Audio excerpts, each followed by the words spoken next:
Mitch Marner has become practically unstoppable. In last night's game versus the Flames, Mitch Marner extended his point streak to 22 straight games, and that wasn't even the craziest part of the night for him. Now, going back to that point streak on Marner's side, it was a big battle on the power play all along the boards, but you see Marner fishing it out. And then he gets it right to Sandin, Nylander on the other side, and bang, Marner's point streak continues. Look at the reaction, man. Nylander with Marner, they know just how special that was. But just look at this play. Look how effortlessly Tavares is able to feed Marner, and then right on the other side, Nylander just makes no mistake. But without the play of Mitch Marner, this play never happens, and the power play goal never goes in. And the impact for Mitch Marner doesn't really stop. Some of my favorite plays from him come on the penalty kill. He gets a stick right here and disrupts the play. And then coming all the way here on Huberdeau, intercepts that pass, forces another play, and eventually the puck will go back the other way. But then the Leafs penalty kill keeps making good plays. A big block in front, Marner, perfect position, and you just see more seconds wasted on the clock with David Kampf coming through. But then right after, Marner putting in some heavy collisions. And then you see the speed coming right in on Hanifin and disrupting the play and just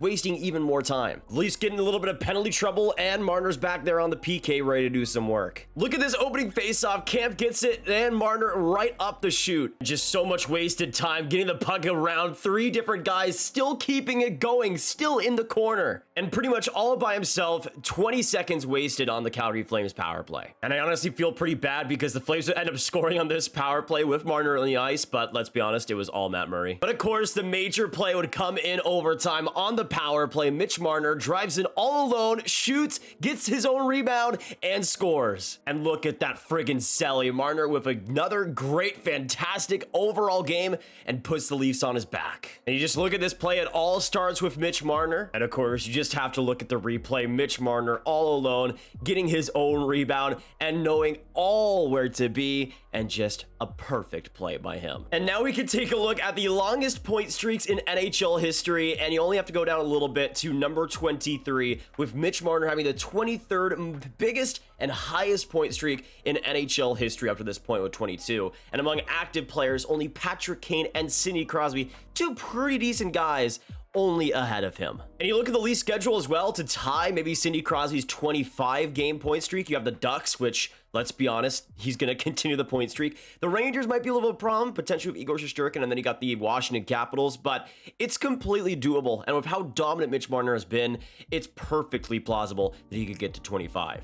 And you just look at the top 10 in NHL scoring, and Mitch Marner now 10th overall among skaters and the highest among the Leafs, with in 29 games, 12 goals, 23 assists, 35 points, and that's on top of the stellar defensive play. And I would say, possibly without Sidney Crosby, Mitch Marner is the best defensive player in this top 10, for sure. And when we look at the JFresh chart as well when it comes to Mitch Marner, the eye test really backs it up just how good defensively Marner has become. Back in 2020, he was still pretty good, but that defensive play continued to improve. And counting this year's games, he's been among the best defensive players in the league, while also providing so much offense and so much even strength play to look out for.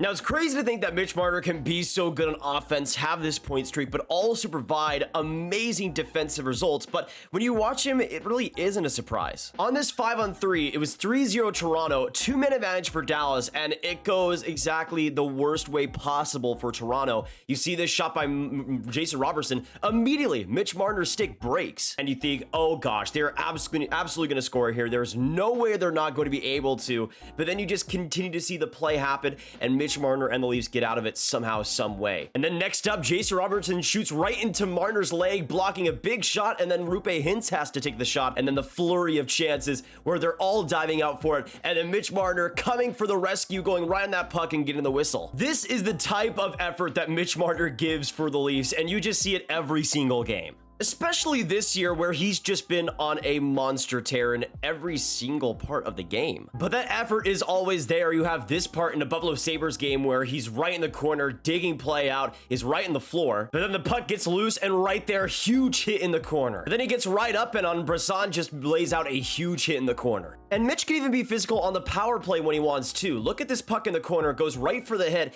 and look how he's able to get this puck loose with the work of Austin Matthews as well. One of my favorite moments of the year defensively as well from him came in this final moments. I mean, this was 4-5 to Toronto with 5.7 to go. And even though the Leafs were on the power play, the Detroit Red Wings were pursuing. Matt Murray goes for the puck, and then right on the boards, a shot comes, and Murray's kind of out of position here, a little bit lackadaisical. And just imagine if this shot went through. There was still 4.1 to go, but Marner gets the block, and even though there was a second attempt there that's put right in front, and the Red Wings were almost able to tie the game, but if that initial shot went through, it could have been much different, and Leafs might not have won that game. Or how about this play against the Sharks? Couture behind the net thinks he has an easy pass, but Marner intercepts, puts it right ahead to Tavares, and the elite scoring chances created all by himself. And then you have this play even earlier in the game. Look at that great interception by Marner, and Tavares is able to lead the rush because of it. And look at this, just seconds later, Marner, what a fantastic pass, and the Leafs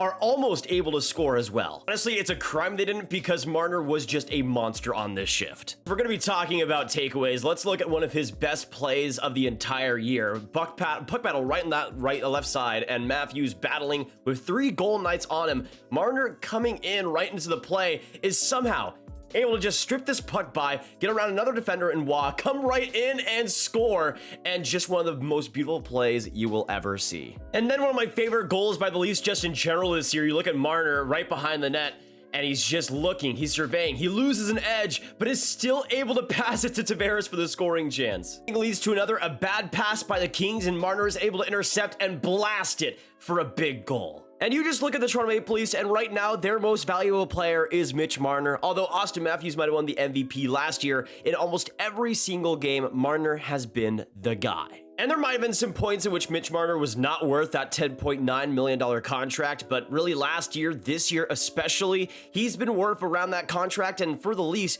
possibly even more. That's how good Mitch Marner has been, and that's how much of a complete winger he's been. I mean, to me, there might only be one player, and maybe Mikko Rantanen, who's as complete, as defined, as detailed, and as good in all 3 zones, wing-wise, as Mitch Marner, and just what he's been able to do has just been a treat to watch. And now you just look at the track record over the past couple of years, and especially since 2022, 97 points in 72 games last year, while being one of the best defensive wingers in the league, putting up 35 goals, and now this year in 29 games, 12 goals, 23 assists, 35 points, being the most valuable Leaf and one of the most valuable players in the NHL right now. What do you guys think about Mitch Marner's season? Am I overhyping him? I mean, if you've been watching Mitch Marner this year, I think you could definitely agree with the points I've been making so far. But let me know down below, what do you think about Mitch Marner, and what do you think about his point streak? Do we see it continue? How far do you think it'll go?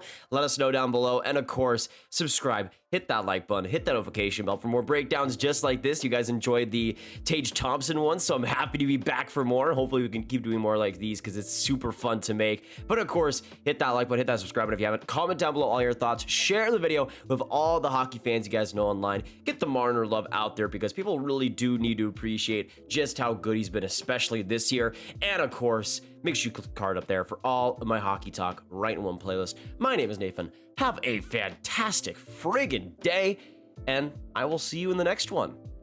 Goodbye.